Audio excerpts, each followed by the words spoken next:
UPSC 2025 डिस्क्रिप्टिव्हची तयारी करायची आहे, मात्र मेन्सचं आन्सर रायटिंग करण्याची भीती आहे, तर ती भीती कशी मोडायची? सर्वात पहिली गोष्ट, तुम्ही कोणताही एक टॉपिक घ्यायचा आहे सिलेबसमधला, तो वाचून काढायचा आहे, त्याचं रिव्हिजन करायचं आहे. पेन आणि पेपर हातामध्ये घ्यायचा आहे आणि या पेपरवरती तुम्हाला जे काय आठवतं ते पहिलं लिहून काढायचं आहे. कारण लक्षात घ्या, ॲकॅडमिक बॅकग्राऊंडनंतर म्हणजे आपलं ग्रॅज्युएशन झाल्यानंतर बऱ्याच वेळा आपण लिखाण केलेलं नसतं आणि लिखाण न केल्यामुळे आपली लिखाणाची सवय मोडलेली असते. तर सर्वात पहिलं काय करायचं आहे की तुम्ही लिहायला लागायचं आहे. काहीही लिहा, बट पेन आणि पेपर हातामध्ये घेऊन लिहिण्याची पहिली भीती मोडून काढायची आहे. ठीक आहे, यातून तुम्हाला काय होईल की हळूहळू लिहिण्याचा कॉन्फिडन्स येईल.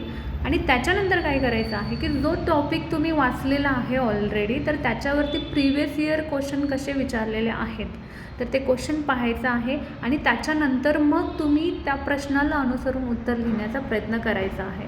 आणि तिसरी स्टेप काय आहे लक्षात घ्या, सुरुवातीला तुम्ही आन्सर हे टाईम पिरियडमध्येच लिहून होईल याचा विचार करू नका.